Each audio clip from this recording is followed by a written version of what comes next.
hipótesis que estaba tratando de evaluar, que parecía que la estábamos comprobando, y ver cómo está, o sea, cómo se está yendo hacia esa otra tendencia que es más de degradación y qué puede ser los factores que pueden hacer esa falta de resiliencia en el caso. Entonces, más o menos esa es la idea. Y yo tengo que hacer como media hora, ¿cierto? Así que voy a tratar de hacerlo rapidito, pero si me demora un poco. Normalmente la introducción siempre se demora más, ¿no? Y después los resultados, corre. Voy a tratar de hacerlo un poco al revés.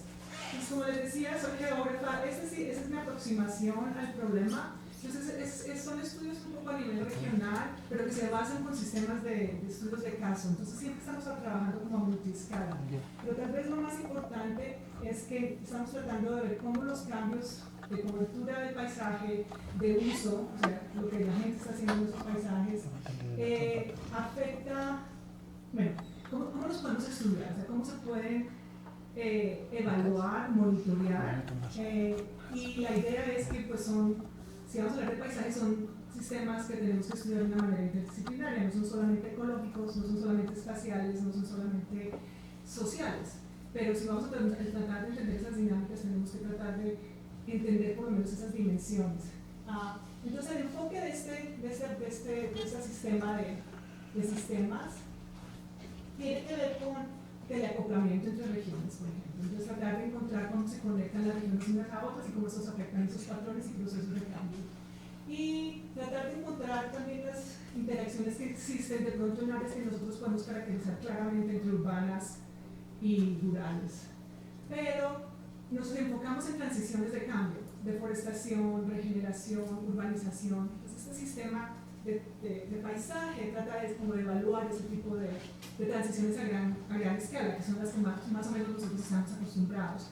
Pero al mismo tiempo también buscamos esas transiciones que son un poco más sutiles, pero que son significativas. Regeneración en este caso, ¿no es cierto? O sea, sabemos que, bueno, en el caso de nuestro estudio, que esta regeneración está afectando la manera en que los bosques se conectan, y eso es importante.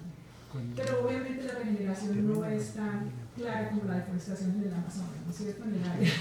O sea, tú ves áreas muy grandes, con unos patrones muy claros de cómo se deforesta, y puede ser que está debido a las avenidas, al sistema de transporte. Pero cuando vamos a hablar de regeneración en un sistema como el nuestro en Yucatán, que tiene que ver con sistemas agrícolas rotatorios, pues obviamente que no es tan claro, es más complejo, pero es importante, es crítico. Entonces eso también ha sido parte de las transiciones que este grupo ha tratado de ver. Y una de las cosas que me ha interesado a mí más es cómo poder ver que estas transiciones tienen unos trade-offs, ¿no es cierto? Compensan unas cosas por otras. Entonces tú puedes tener un desarrollo de pronto económico para las comunidades haciendo ciertas cosas, pero al mismo tiempo puede tener un efecto negativo en sistemas ecosistémicos o en biodiversidad, o del otro lado también puede ser. Entonces ha sido como algo que a mí personalmente me interesaba. Y obviamente esta aproximación tiene que ver con esta aproximación que es multidisciplinaria. Entonces les estoy diciendo todo esto porque estamos tratando como de justificar esta área como algo independiente y único. Entonces lo que les muestro aquí es una serie de artículos que muestran esa transición esto es en los 2000, hace 25 años cuando empezamos a trabajar, que era mirar esto como simplemente patrones de uso y de cobertura. Y hay una serie de estudios y teorías alrededor de esto. Esto es antes de las ciencias de la sostenibilidad. Estamos hablando, la ciencia de la sostenibilidad empieza como la mitad de los 2000. ¿Okay? Y estos son como áreas en que empiezan a tratar de conectarse con esas disciplinas, pero darle cierta legitimidad. Porque parte del problema es que, bueno, ustedes son biólogos, ecólogos, esas disciplinas están muy formadas, muy claras, ¿no? ¿Qué aproximación van a tener? Cuando estamos tratando de generar una aproximación nueva, muy reciente, 25 años, entonces estamos tratando de publicar trabajos que nos den ese contexto. Entonces aquí lo que les estoy dando es como ese ejemplo de movernos de esto a Land System Science, que es lo que estoy hablando hoy, pero pasando por Science of Land Change. Si ustedes se ponen a hacer una evaluación de este trabajo, es como la reiteración entre ciencia, tierra, land, o paisaje y change. Y empiezas con todos esos tipos. Entonces ahora mismo estamos en este momento que estamos viéndolo como un sistema. Y ha sido bastante poderoso y hemos podido encontrar muchísimas cosas y podemos contribuir sobre cómo entender el paisaje y su conexión con sostenibilidad, o con cambio climático, con agendas un poco más grandes. Entonces existe este grupo que se llama Global Land Program. Está ahorita mismo en Baltimore, o sea, si a algunos de ustedes les interesa, por favor, únanse. Es posible que hasta de pronto haya una conferencia en México con ellos, o sea, siempre estamos buscando sitios donde poder trabajar. Y lo que tiene este programa es que es interdisciplinario, basado en casos de estudio, regional también, tiene muchísimos proyectos. Y pues estos proyectos de mi laboratorio han sido como parte también de este programa. Lo único que quiero decir es que esta es la última contribución de este grupo, y ahí se nota más la conexión con lo que les decía de áreas de sostenibilidad. Entonces han venido pues con una serie de hechos, básicamente con los casos de estudio que hemos encontrado, cuáles son los retos y pues implicaciones en términos de cómo vamos a poder aplicar muchos de esos conocimientos en términos prácticos y en términos de gobernanza, ¿no es cierto? Entonces esa es más o menos la manera en que estamos viendo. Yo estoy más interesada de ver la Tierra como un sistema complejo, y aquí es donde hay muchos casos de estudio acerca sobre impactos de lo que les estaba hablando, regeneración, que son parches pequeños pero que van a tener un impacto global grande. Teleconexiones, entonces es muy espacial, muy geográfico, de ahí mapas, sensores remotos, muchos de estos elementos como que forman parte de eso. A propósito, si quieren interrumpirme, con gusto, cualquier pregunta, cualquier clarificación. Entonces, mi grupo, pues nos enfocamos en esto. Llevo trabajando en esto hace más o menos 25 años, y nos hemos enfocado básicamente en bosques tropicales. Mis preguntas han sido bastante particulares acerca de configuración del bosque, tasas de deforestación, efectos de plantas invasoras, mucho acerca sobre esas dinámicas, pero no podemos entender deforestación o regeneración si no sabemos los patrones de uso o qué está pasando, las políticas que están aplicándose a esta región, a varias regiones. Les vamos a en un momento cuáles son las otras. Y hemos tratado, pues, de nuevo, deforestación, regeneración, y utilizar pues estas como aproximaciones interdisciplinarias. Y tal vez eso ha sido lo mejor de ser geógrafo, es que aún si mi entrenamiento es en biología, yo soy bióloga de la Universidad Nacional de Colombia, tropical, así, de hormigas, o sea, y ese entrenamiento ha sido súper bueno, porque me da un pie muy fuerte para entender los sistemas biológicos y ecológicos, aún si estoy trabajando con algo que es muy interdisciplinario, que a veces uno piensa que está como muy, sabe mucho, ¿no es cierto? No es tan específico. Pero espero que con la charla se den cuenta del valor que tiene eso. Estos son los proyectos que hemos trabajado en mi laboratorio. Hemos trabajado en Colombia, viendo cambios en áreas de conservación, post-conflicto. O sea, tratado de tener una intervención grande en muchas de las áreas de conservación. Hemos visto sistemas silvopastoriles en Ecuador, en el Amazonas ecuatoriano. Pero lo que voy a hablar hoy obviamente es de la península. Y eso es donde yo he dedicado la mayoría de mi tiempo y mi esfuerzo. Y lo que nos hemos enfocado inicialmente fue con plantas invasoras y transiciones de cambios, pero hemos tratado de enfocarnos en disturbios, perturbaciones naturales, y ver cómo se está afectando pues, la configuración del paisaje, tasas de deforestación, regeneración, y tratar de entender cómo el uso está siendo un elemento súper importante en esa dinámica.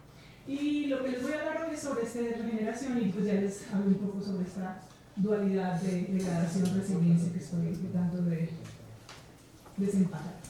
Entonces, ¿dónde estoy trabajando? Pues me imagino que ustedes obviamente tienen familiaridad con la región. Estamos hablando de la región, de este corredor mesoamericano entre las áreas de conservación de Siancán y Calakmul. Y como ven aquí, estas son áreas de ejidos, son áreas comunitarias, decisiones comunes, muy pocos primeros ahora se están empezando a privatizar, que podemos hablar de eso al rato. Entonces, lo que tenemos es un bosque mediano, semideciduo, porque pues tiene sequías, hay sequías en la región, no sequías, hay un periodo seco anual que afecta la composición y la estructura de esta vegetación. Pero lo que les decía, esta es una foto que tomé, bueno, si tú te recuerdas, desde Calakmul, cuando tú te vas a una de las estructuras más grandes y ves el bosque y ves cómo se continúa hasta Guatemala. Entonces, esta foto, bueno, es tal vez hace unos... Bueno, puedo tomarla cada año y tal vez es igual, desde hace 20 años. Entonces, cuando tú vas y ves esto, es cuando tú dices, los bosques son resilientes. Los mayas estuvieron ahí, hubo deforestaciones muy grandes, hubo extracción maderable después, los chicleros, bueno, todos esos fenómenos, y la reserva obviamente ahora. Entonces uno dice, wow, los bosques están ahí. Entonces, esa ha sido mi pregunta, pero lo que uno ve también es que pues obviamente está la gente haciendo agricultura, la gente practicando sus sistemas de uso, y lo que siempre ha mantenido en esa región es como ese conflicto entre uso y conservación, especialmente después de la creación de las reservas en ambos sitios. Después puedo hablar mucho sobre la historia, pero lo que nosotros nos enfocamos desde el 2007 es en estudiar este huracán que pasó exactamente por el corredor. Fue Dean en el 2007, de pronto ustedes algunos recuerdan, otros de pronto no hayan nacido.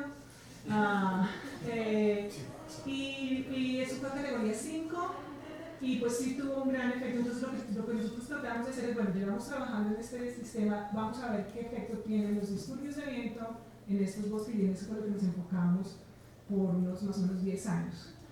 Y la idea, les voy a hablar un poco más, es de bueno, como los métodos que utilizamos para hacer ese trabajo con perturbaciones, pero cómo se conecta esta pregunta de degradación y de resiliencia. ¿Sí? ¿Sí está?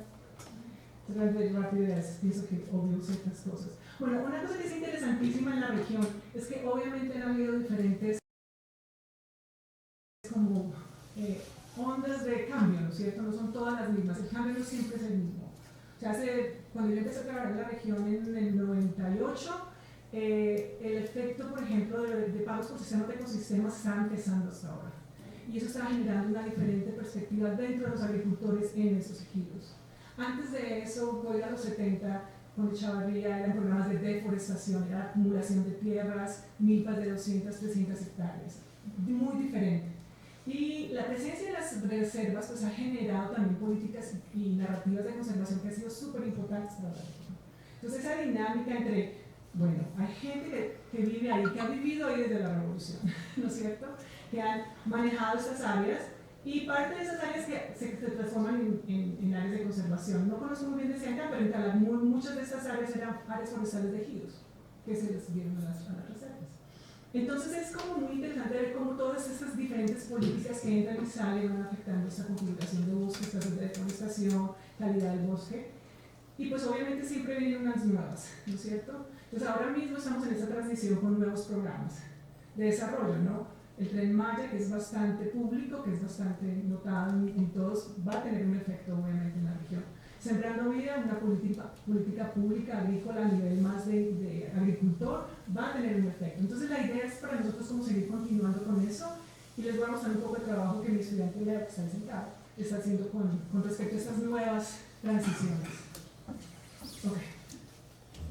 Bueno, entonces algunas de las perturbaciones naturales que existen en la región son pues obviamente extracción de madera, huracanes, agricultura rotatoria, shifting cultivation, y agricultura a gran escala. O sea, a veces toman muchas áreas de bosque, las pueden quemar, las pueden transformar en campos de soya, campos de caña de azúcar. Esos son como los más comunes, y son diferentes tipos de usuarios. Pueden ser menonitas, pueden ser consorcios cañeros también. Entonces, pero es este nivel grande. Entonces, esas son las como, pues tenemos un sistema rotatorio de agricultura, de shifting cultivation. Los disturbios pues, naturales que estamos acostumbrados a sequías, huracanes, fuegos, y tenemos este tipo de agricultura a gran escala. Entonces, nosotros, estos son todos los artículos que nos enfocamos en el huracán. Y les puedo hablar horas. Pero quiero hablarles un poco sobre algo más reciente, pero básicamente lo que hemos encontrado es cómo los bosques secundarios han sido un poco más resilientes a disturbios de viento que los bosques primarios. Y hemos encontrado también básicamente cómo ciertas comunidades se adaptan cuando hay sequías en términos de cómo cultivan, qué cultivan y en qué periodos lo hacen. Entonces hemos tratado de ver cómo también ese tipo de adaptación social que se tiene en la región. Pero esto nos ha servido mucho y nos ha conectado mucho a estos otros problemas, esas otras transiciones, o sea, nos da la información básica. Entonces, este artículo, por ejemplo, donde encontramos la mortalidad de especies raras en los bosques por el huracán, o sea, especies de bosques primarios, son más afectadas que las de bosque secundario, con un disturbio de viento. Eso se debe a que hicimos trabajo de parcelas, 92 parcelas, y las conectamos con un trabajo regional del efecto que tuvo el viento en el paisaje. Entonces hemos podido articular eso. Entonces esas parcelas que inicialmente hicimos esto son las parcelas que les voy a mostrar que nos están diciendo la historia de resiliencia y de degradación.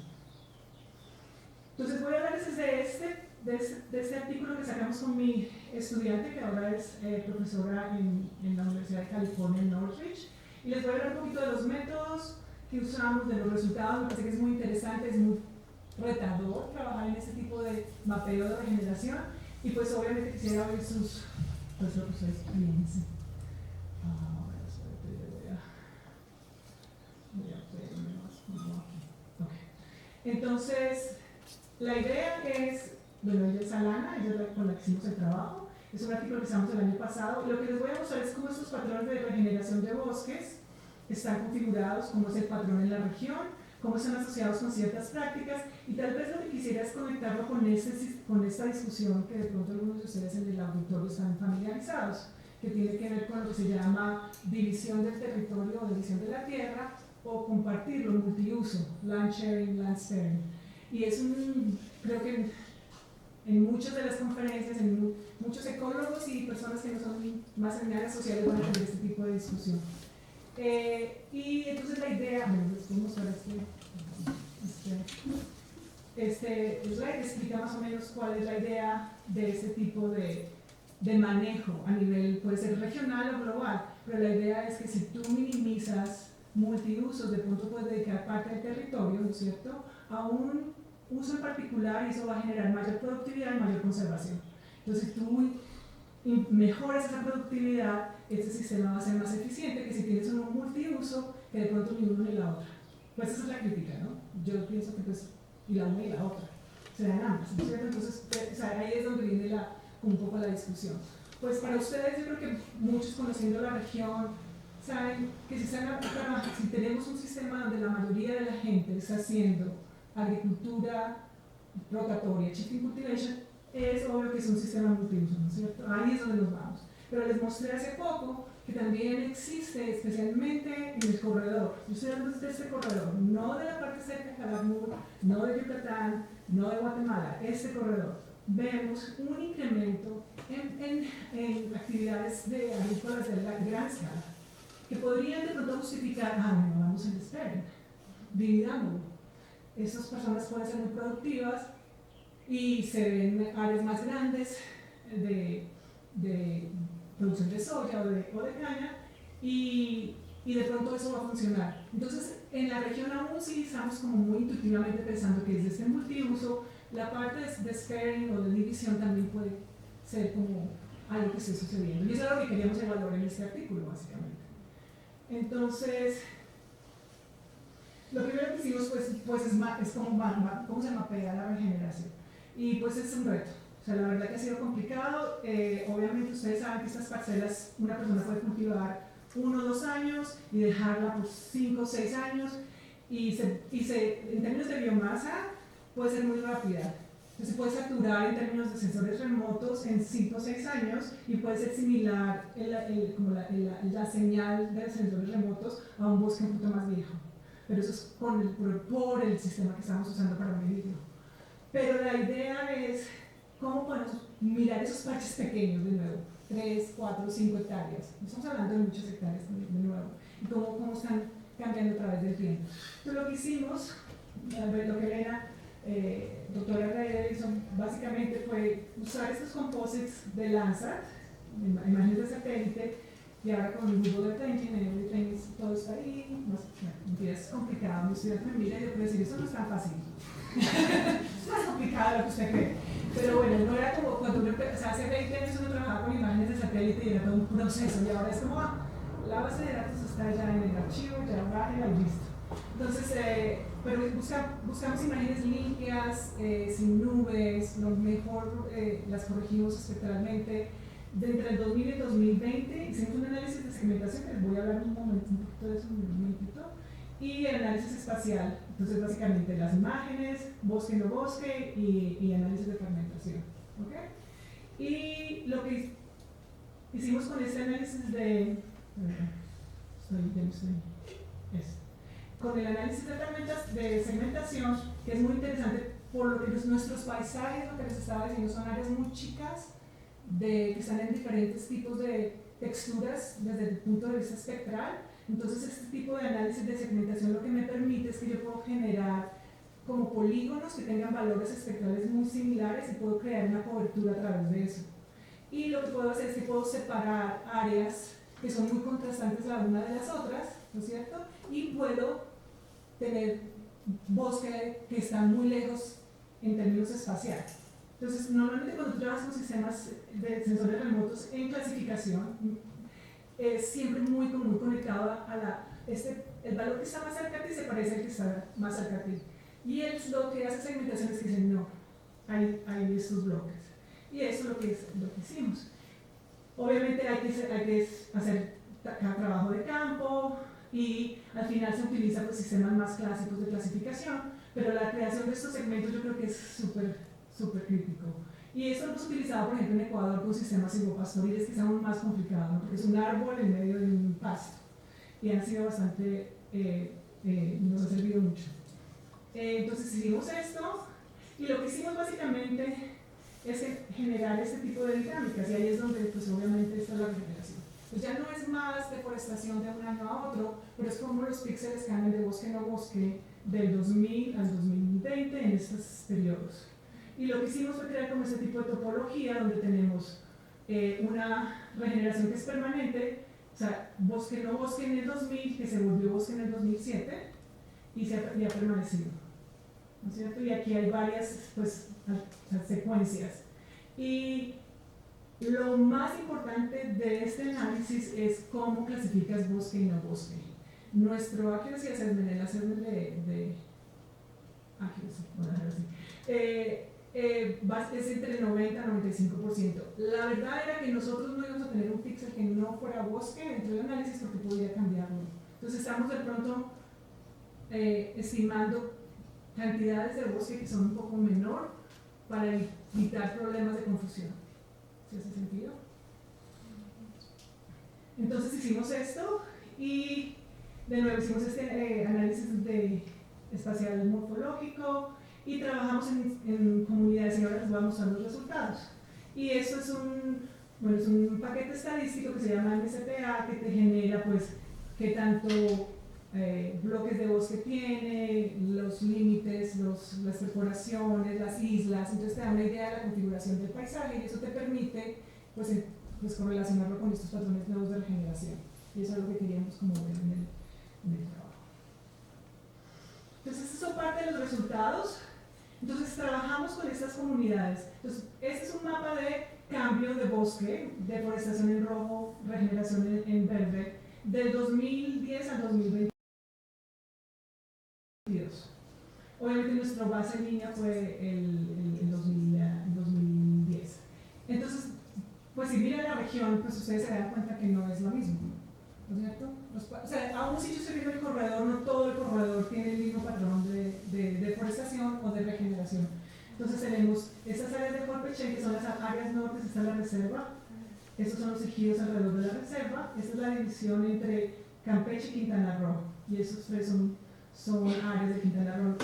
Este es María Morelos, Felipe Carrillo y Otompe Blanco, que ahora está dividido en dos, ahora es Otompe Blanco y Bacalar. Tenemos dos nuevas municipalidades. Entonces, obviamente el corredor, o sea, si miramos el corredor en esta parte es muchísimo más dinámica que en esta parte, ¿no es cierto? Donde la reserva, pues tienes menos deforestación. Algo que está pasando en Colpechén, donde vemos más deforestación y ahí están pasando más cosas. Pues. Y aquí tenemos esos datos, y perdónenme que esté tan pequeño, pero básicamente es la cantidad de bosque que había en el 2010, que es alrededor de 13.000 kilómetros cuadrados, y en el 2020 que vamos a alrededor de 12.000 kilómetros cuadrados. O sea, se ha perdido bosque neto. pero son dinámicas, entonces tienes tasas de regeneración en la mitad que son muy altas. Entonces aquí lo que tenemos es que muchos fuegos pasaron después del huracán en el 2007, políticas de no dejar quemar en el 2011 al 2014, que se traducen en incrementos, que es el gris aquí, de regeneración. Pero volvemos de nuevo, esas políticas cambian y volvemos otra vez a regeneración, que es muy poca, y a una deforestación más alta. Entonces eso es lo que hemos tratado de ver también en este artículo. Lo que es interesante pues, son los patrones, ¿no es cierto?, de regeneración y cómo los patrones de las configuraciones. Entonces, lo que más encontramos fue, obviamente, bueno, no obviamente, pero lo que más encontramos fue esa regeneración permanente. Entonces, esta es una parcela a gran escala, ¿no es cierto? Esto puede ser un menonita, y lo verdecito que ustedes ven aquí, lo más verde son áreas permanentes de regeneración y lo más clarito son los que son efímeros, que como que cambian y vuelven y pasan. Tal vez lo que quiero resaltarles es que, bueno, en la de allá, que es la que es Shifting Cultivation, que es más como la de Land Sharing, tú encuentras los parchecitos de regeneración alrededor conectando esa área que no se ve no bosque, ¿no es cierto? Y a este lado, obviamente cuando tienes un área a gran escala, completamente afectada, no vas a ver regeneración, o sea, es como medio duh. Pero es importante porque básicamente lo que están... gracias. Entonces lo que tratamos de ver es cómo esos patrones están afectando en realidad ese incremento en tener un sistema de multiuso y cómo los de sparing lo que generan, o sea, la regeneración no está necesariamente formando parte de ese. Y creo que... ¿Qué pasó? No puedo pasarlo así. Gracias. Entonces aquí este es el trabajo con las diferentes municipalidades. Entonces en azul es como los datos más significativos. Y lo que está arriba es la proporción de regeneración. Bien, la de arriba y la de abajo. La de arriba es regeneración, la de abajo tiene que ver con cambios en la fermentación significativos en los ejidos que pertenecen a esas comunidades. Entonces tenemos Calakmul, Felipe Carrillo, Colpechén, las primeras tres. La última es Otompe Blanco, que es la que les mostré, que es bastante dinámica, ¿no? Pero lo que ustedes ven ahí es básicamente que la fragmentación es significativa, pero también la proporción de regeneración es la más alta. Entonces lo que tratamos de decir nosotros, gracias. Lo que tratamos de decir nosotros aquí es que si tenemos una regeneración más alta y una fragmentación significativa, ¿no es cierto?, que ha cambiado durante este tiempo, entonces es posible que esa fragmentación esté en parte debida a estos parches de regeneración que están entrando. Entonces, básicamente en esta región donde hay agricultura, shifting cultivation, agricultura rotatoria, está afectando esos patrones de fermentación, pero es una fermentación que no es de no bosque. O sea, la fermentación puede ser cero, pero es todo bosque. La fragmentación puede ser cero y es todo agricultura. Esto es una mezcla, una combinación de las dos.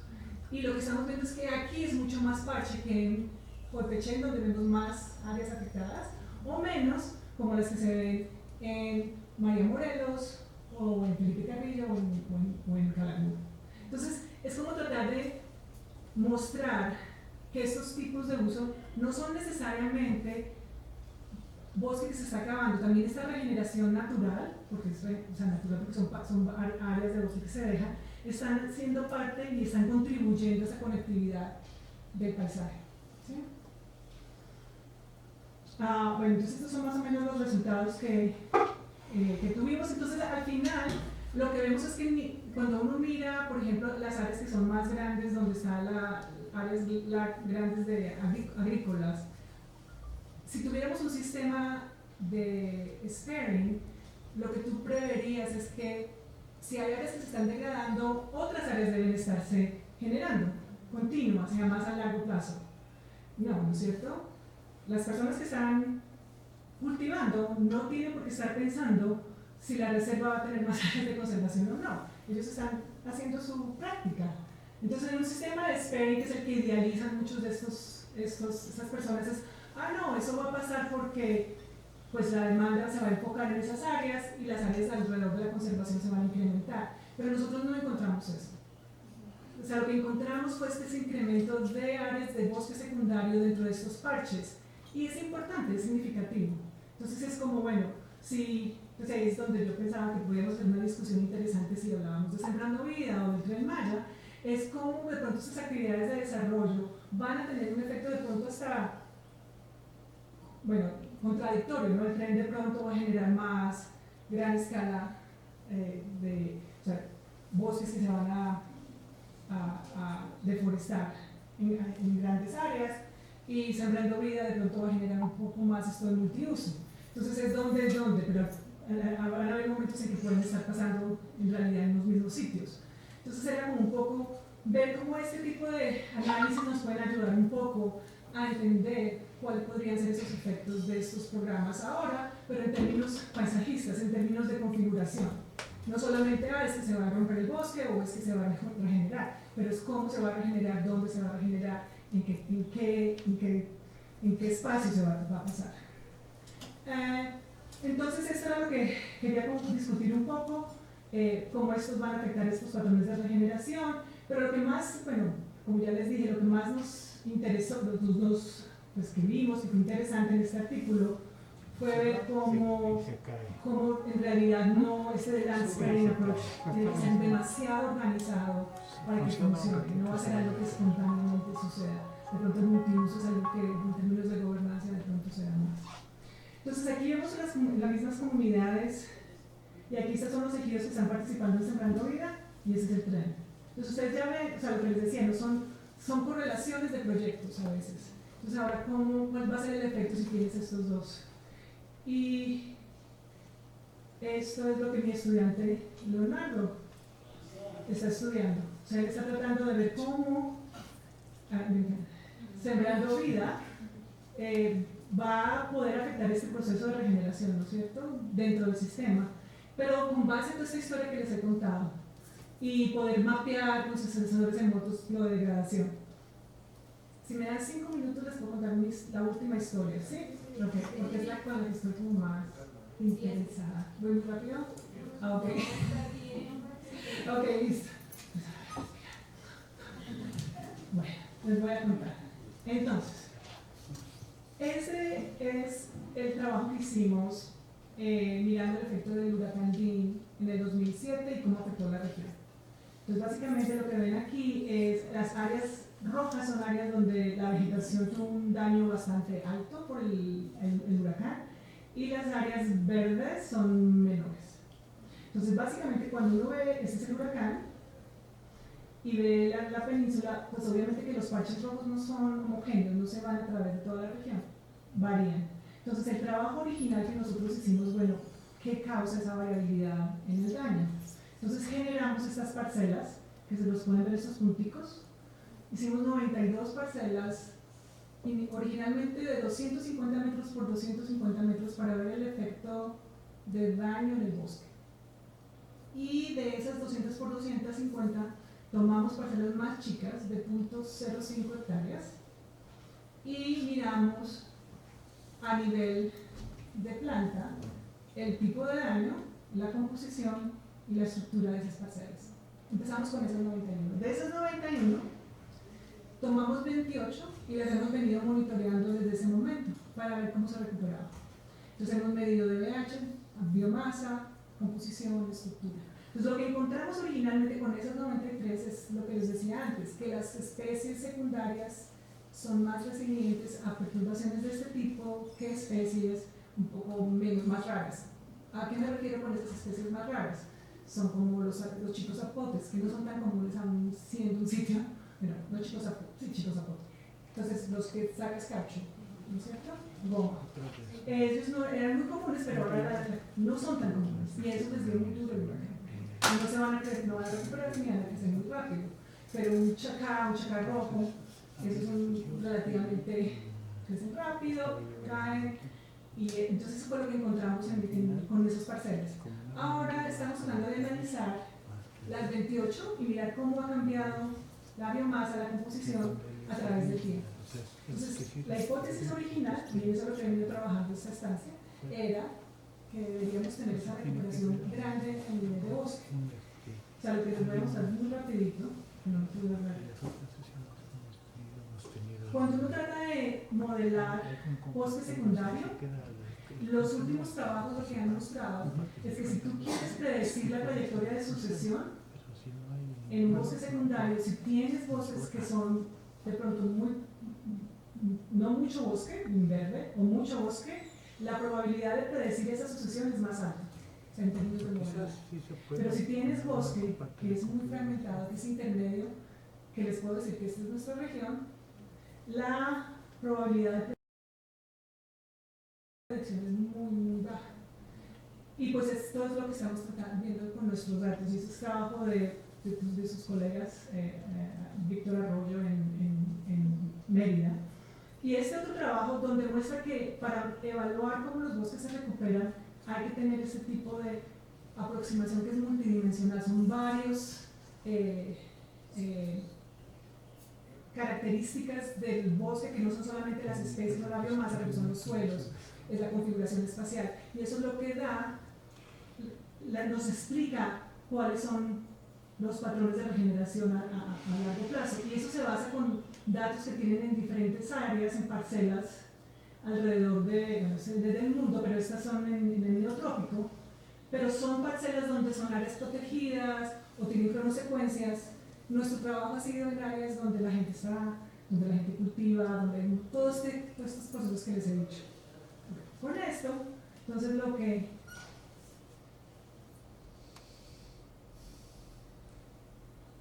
hicimos, entonces son estas 28 parcelas, estos puntitos rojos aquí, hemos hecho estas estimaciones y ahora mismo estamos analizando los datos desde los 2008 al 2022 y eso es lo que encontramos.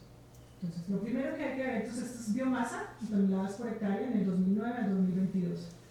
Es que, pues, obviamente, estos son los diferentes números en biomasa, diferentes tipos de bosque. Entonces, los más altos son en bosques primarios, estos son en bosques secundarios y estos son como en sistemas agroforestales. Nuestros números varían, ¿no? Tenemos parcelas, la muestra es muy variable. Pero lo que vemos acá es que si fueran lo que predicen muchos de los artículos, que es básicamente que la biomasa aumenta exponencialmente con el tiempo, entonces nosotros deberíamos tener todos estos puntos aquí. Entonces todo eso, así fueran chicos, en realidad los chicos de pronto deberían estar más arriba. Entonces estamos encontrando es que no está pasando esto, ¿no? Entonces la idea es, ¿por qué no está pasando esto? Entonces ahí es donde viene todo esto de la configuración, de la regeneración. Entonces, parte del análisis que estamos tratando de hacer ahora mismo es, por ejemplo, pensar, ok, este bosque que es un bosque más viejo, yo sé dónde está en Calakmul, es de las áreas donde están menos deforestadas, entonces ahí es donde vamos a encontrar esto. Entonces, igual yo podría seguir con mi idea de resiliencia aquí, pero aquí no, y aquí ¿por qué no? Entonces ahí es donde vendrían sistemas de uso, o sea, es posible que la agricultura a gran escala es aquí donde está sucediendo, entonces tengo menos regiones de bosque para que se recuperen. Entonces el efecto que tuvo el huracán, que fue lo inicial, obviamente tiene un legado más grande en recuperación que de pronto aquí, donde de pronto no hay ese tipo de interferencias alrededor. Y por eso es el camino en que nos estamos yendo, y eso es lo que esperamos como evaluar. Entonces, para concluir, esto es lo que estoy tratando de ver. Entonces, sabemos cómo estos disturbios están pasando y de alguna manera cómo están afectando estas dinámicas. Sabemos que estos sistemas de sharing and sparing van a tener un efecto. Ahora mismo es cómo podemos dar la historia en la península que sea estas dinámicas. Es degradación, es resiliencia. Entonces, inicialmente yo, de nuevo, empecé con resiliencia, socioecológica, resiliencia, era como, es eso lo que sucede. Y ahora que estamos yéndonos a los datos más menudos, ahí es donde empezamos a ver un poco esas discrepancias. Entonces, esperando con el trabajo que haga Leonardo, de ver eso más detalle, con sitios más específicos, poder encontrar eso. Entonces, esa es la historia que tengo. Y espero que, y aquí quiero darle las gracias a las personas que han colaborado, a la Ana y Leonardo, las personas con las que trabajamos en el huracán, el trabajo en Ecuador y tener personas con las que trabajamos en Colombia y pues toda la gente que nos ha colaborado con fondos. Entonces, eso es todo por ahora.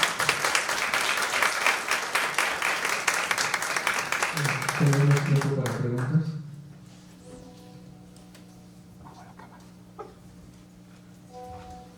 Muy interesante, muy bonito. Gracias. Veo que hablan mucho sobre la parte aérea de la comunidad. ¿Qué hay sobre el suelo, los nutrientes?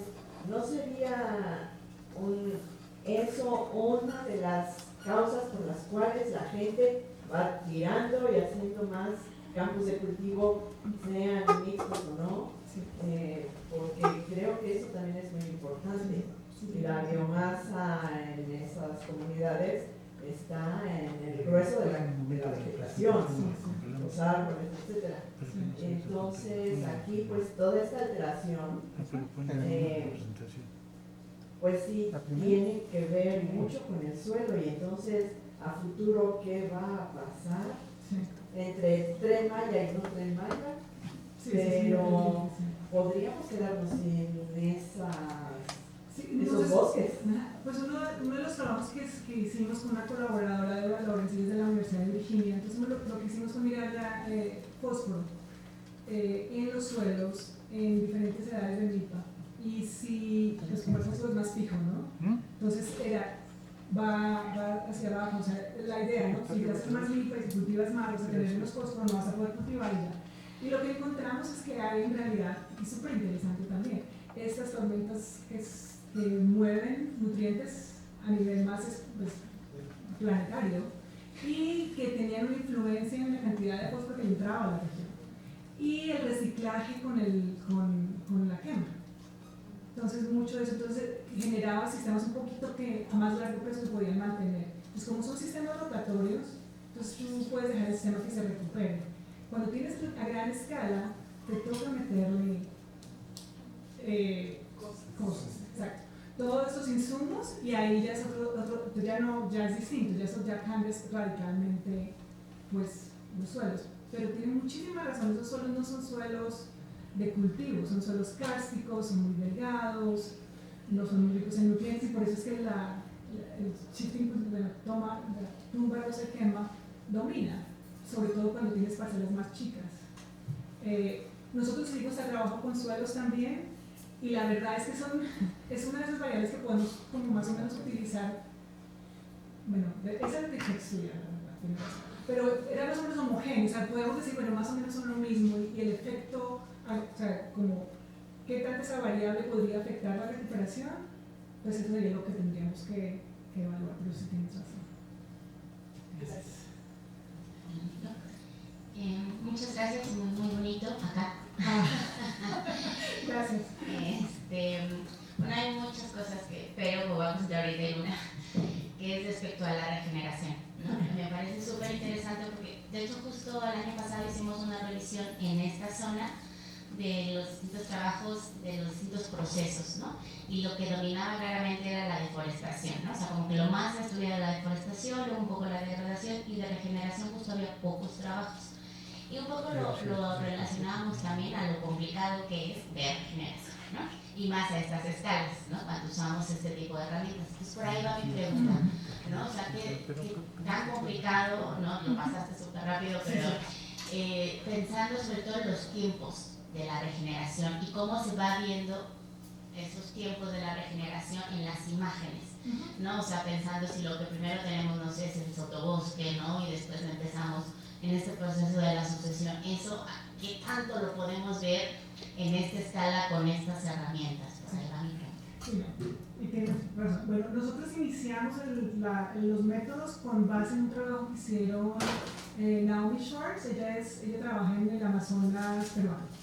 Y con Ruth de Vries ellos empezaron a trabajar con imágenes de estas de bosque no bosque, porque normalmente era como, bueno, ni siquiera no use bosque no bosque porque usted no sabe qué es bosque no bosque, es algo muy muy difícil, y lo que les facilitó a ellos el trabajo es tratar de generar como un accuracy assessment en lo que es bosque y no bosque, y aún si no estimaban exactamente la cantidad, lo importante era el sitio donde estaba pasando y estar seguro de que estaba pasando ahí. O sea, de pronto lo que yo pienso en nuestro trabajo, que si de pronto hay un bias, es en que no pusimos más bosque de lo que se regeneró. por estar seguro de que la técnica espectral nos iba a funcionar. Entonces, obviamente los bosques se saturan, un bosque muy antiguo y uno muy joven se saturan, pero la idea aquí era simplemente lo que nosotros considerábamos bosque alrededor del tiempo, o sea, el píxel está ahí o no está. Entonces no estábamos necesariamente dando la idea de cómo la regeneración estaba pasando, solamente, estaba aquí, no estuvo acá, no estuvo acá. Y obvio que si tú te vas a hacer un trabajo de secuencia de red de sucesión, vas a decir, bueno, pero esto es de 7 años, ¿cómo va a ser permanente en 7 años? Yo te decir, no, pero lo que muestra simplemente es que en ese periodo la vegetación creció lo suficiente que la señal que nos está dando es similar a eso. Eso es lo que estamos tratando de ver. Entonces, es un reto, pero también lo que tú dices, también hay que hacerlo. O sea, yo pienso que estas herramientas hay que como empujarlas un poco a eso. Inicialmente, mira, yo trabajé con plantas invasoras súper fácil de detectar en imágenes, súper fácil. Entonces, los patrones súper sencillos. Deforestación, por eso es que todo el mundo lo hace. Entonces, porque hay, en cambio, ¿quién no va a hacer eso? Pero hay que hacerlo. Entonces, era como, bueno, empezar, yo creo que eso es como una manera, y ver que otras personas lo estaban haciendo también. Entonces, ya, bueno, si lo hacemos acá, se hace en Brasil, ya se puede hacer. Ahora mismo Leo está mirando más los procesos de degradación y es también con dinámicas. Y él ya tiene algoritmos que son un poco, no tengo tu slide, qué pena Leo, pero él tiene uno que básicamente puedes generar como, bueno, en este sitio el bosque puede estarse regenerando por el punto de degradación porque hay ciertas señales, pero no es solamente el ideal, o sea, qué tal se satura en verde, o sea, en biomasa, sino que son texturas, son otro tipo de variables. Pero a mí me parece que es súper interesante poder usar esas herramientas en eso. Y lo otro es que el píxel es 30 metros. O sea, es una hectárea, son chiquitos.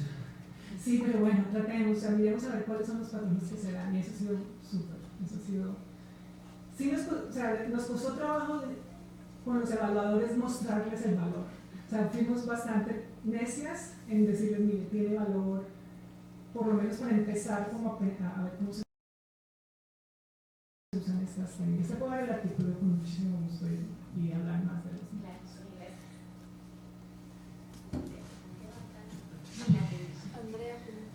Hola. Me gustó muchísimo tu trabajo y me parece muy interesante tratar de escudriñar en este proceso de las dinámicas de los paisajes y más, como dices tú, en este tipo de paisajes que son manejados y que no son tan blanco y negro para poderlos entender, sino que tienen muchas aristas. Y yo quería hacer un comentario porque posiblemente ustedes sí lo han tomado en cuenta, pero bueno, a lo mejor puede ayudar también. Yo trabajé en la península de Yucatán por muchos años, justo con las comunidades mayas, desde un enfoque más etnobotánico. Y entonces, desde mi perspectiva, mucho de la lógica, digamos, de los mayas para el manejo de los recursos está en función no solo de lo que pasa en la milpa, sino ellos en ese rotación que hacen de esa milpa, te encuentras que también hay muchos otros espacios que también son de utilidad para ellos. Entonces, ellos tienen plantas que son importantes dentro de la milpa maya, que son las cultivadas, porque también hay algunas silvestres, pero también ellos hablan mucho de los, ellos llaman jupches, que son estos espacios de vegetación secundaria, y de hecho reconocen jupches de 5 años, de 10 años, de 15 años. Pero ¿por qué lo reconocen? Porque reconocen qué especies hay ahí que también les son de utilidad. Y luego también saben del bosque y del bosque sacan otro tanto de especies. Entonces hay toda una dinámica y todo un continuo de especies importantes para ellos y por eso esta agricultura itinerante de fragmentos es mucho más lógica para ellos porque no nada más sacan recursos de un solo espacio. Entonces, desde mi punto de vista, y en cambio ves a los menonitas, y por eso, bueno, yo creo que Jopelchen es donde están concentrados, con una dinámica que es distinta. Ellos llegaron ahí, vienen de fuera, ya se han apropiado de esos espacios de la manera como les parece más lógico, que es agricultura a gran escala. Ahora, hay una parte ecológica que también tiene que ver con ese manejo de las selvas y que tiene mucho que ver con el suelo, como mencionaban, porque se supone, o lo que yo sé es que los nutrientes de los suelos tropicales están mucho en las plantas y entonces tú quitas plantas y en poco tiempo vas a perder nutrientes. Pero lo que hacen los mayas justamente es el rosa tumba y quema, porque entonces con esto recuperan, ¿no? Entonces, esa es una lógica también de por qué este tipo de agricultura, de irse moviendo y rotando, porque las tierras en un momento dado van a perder productividad, y los menónicos pues más bien lo que están haciendo es invertir mucho, como comentaste, en meterle nutrientes a la tierra, y no sé si les va a dar para mucho tiempo, o eventualmente también ellos se van a tener que estar moviendo, pero lo malo es que ellos se mueven y abren un montón de terreno, ¿no? Entonces, bueno, esas son como dos observaciones, y mucho entonces el uso de las plantas, o sea, qué es lo que para ti es importante, y también nos va a tener que afectar a Sembrando Vida seguramente, y lo otro es como esta dinámica ecológica de los suelos y demás. Entonces, no sé, bueno, una de las cosas que me pareció muy interesante, después de que pasó el huracán, pues somos defoliación, ¿no? Entonces uno ve las imágenes y estaba todo como básicamente defoliado, muchos árboles caídos. En menos, bueno, obviamente en 2 semanas todo se duerme. O sea, también es como ese tipo de, bueno, yo sé que es solamente el disturbio de viento, pero era una recuperación grande. En otros sitios vimos, por ejemplo, fuegos, y en 3 años ya el bosque, o sea, como al mismo tiempo la regeneración es como rápida, pero también es por las especies que están presentes. O sea, yo no estoy diciéndote que el chico zapote es el que se te creció en 3 años, pero tienes chacás, tienes jabins, tienes estas especies y se van súper rápido.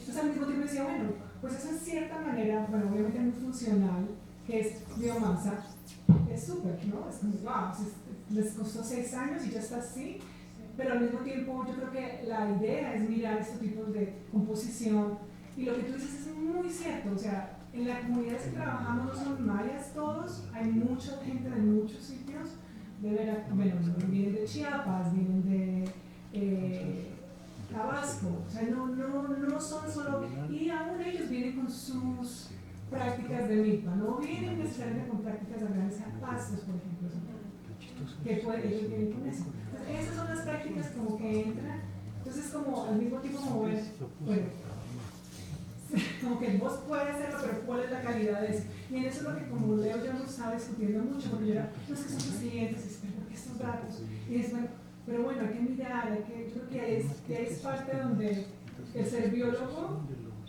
dándole el seminario del Instituto de Biología, es muy importante, porque a veces cuando tú te dedicas mucho a las partes más sociales, como que a veces no te das cuenta de que estás poniendo el bosque en una caja completa y son dinámicas distintas. Pero sí tienes razón que está la parte de uso, la parte de cómo la gente rota, cuánto demora, bueno, qué especies de pronto plantan a una especie de vida, o que tumban cuando queman, porque no tumban lo mismo, porque hay algunas que les sirven. Exacto, entonces, y ahí eso no se ve en las imágenes. Pero tiene muy buen comentario, gracias. No, me parece. Yo. Bueno, muchísimas gracias, felicidades. Todo lo que he podido escuchar después de tantas cosas. Una disculpa porque eso claramente no pasa. Pero bueno, a mí me dejó sumamente preocupada tu punto de donde sí ocurre la resiliencia y entonces estamos más seguros, ¿no? El punto conservado de Calakmul, arriba, en donde entonces podríamos tener una, según yo, falsa tranquilidad de que por lo menos ahí está sucediendo. Y como tú decías que vas variando en la escala, me parece que sería interesante, ¿no? Ponerlo en la escala en donde en realidad en esta zona no solamente va a pasar el Tren Maya, sino que el Tren Maya tiene una conexión con el transísmico y además están pasando procesos en Centroamérica y están los incendios, ¿no?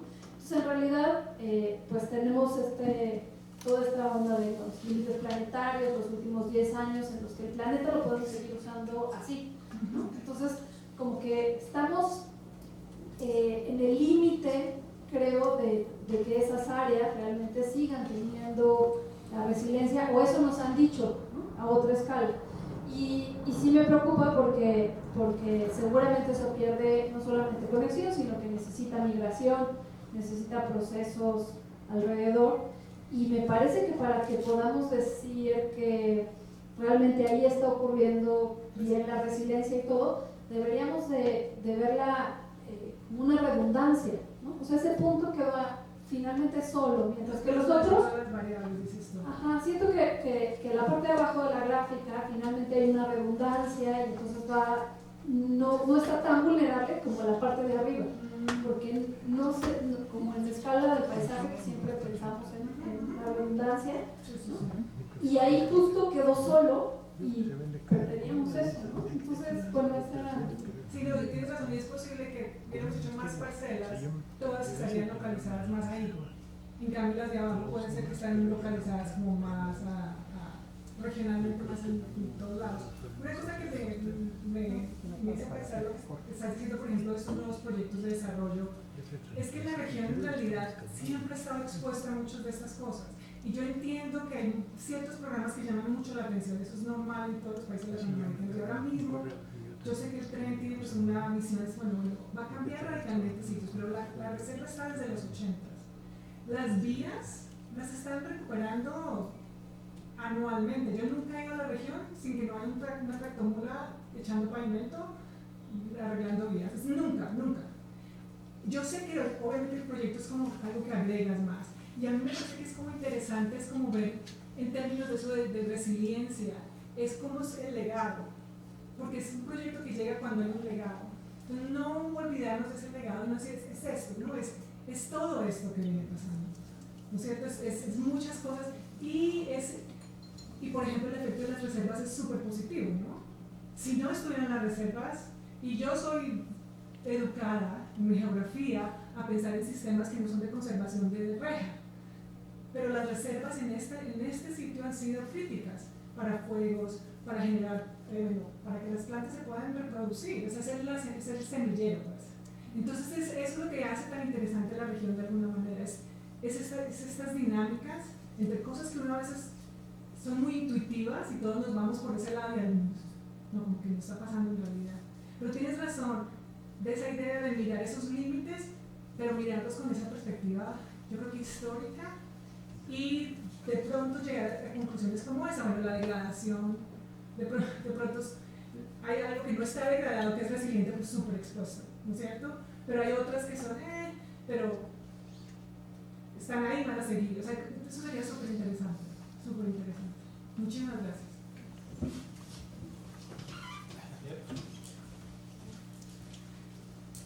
¿Me escuchan? Sí. Tenía dos comentarios.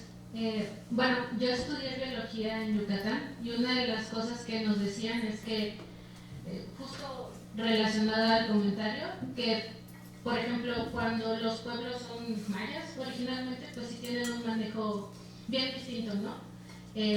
Pero si lo asocias a la inmigración que ha tenido toda la península en los últimos años, bueno, justo puedes ver hasta, no sé si decirlo, como manejos campesinos un tanto contrastantes, ¿no? Por eso que justamente mencionaba.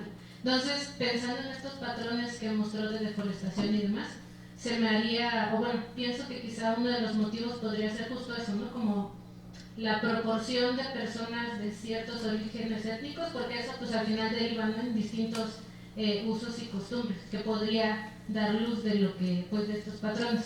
La otra que también se me ocurre es que, bueno, estando allá vi que hay muchísima inmigración, no solo de otras partes del país a la península, sino dentro de la península.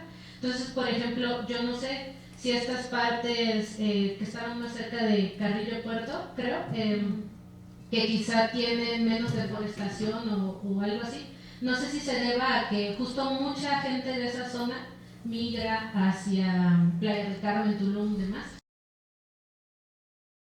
y pues deja de lado la agricultura, ¿no? Bueno, se quedan estas parcelas un tanto abandonadas, ¿no? Digamos, y no sé si eso pues en parte haga que pues después de unos pocos años se pueda ver pues más forestado, ¿no? Y la otra que también noté, así por oídas y comentarios la última vez que fui, es que en Quintana Roo se está privatizando mucho. Sí dijo que era muy reciente, pero o sea, en muy pocos años se ha privatizado muchísimo.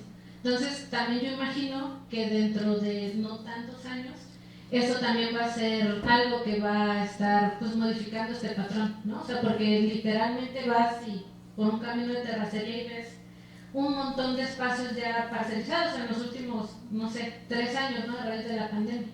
Y bueno, también, sobre todo lo de turismo es lo que me haría más ruido, ¿no? Esto que la gente migra a estas zonas y quizá eso influye en esto que están viendo.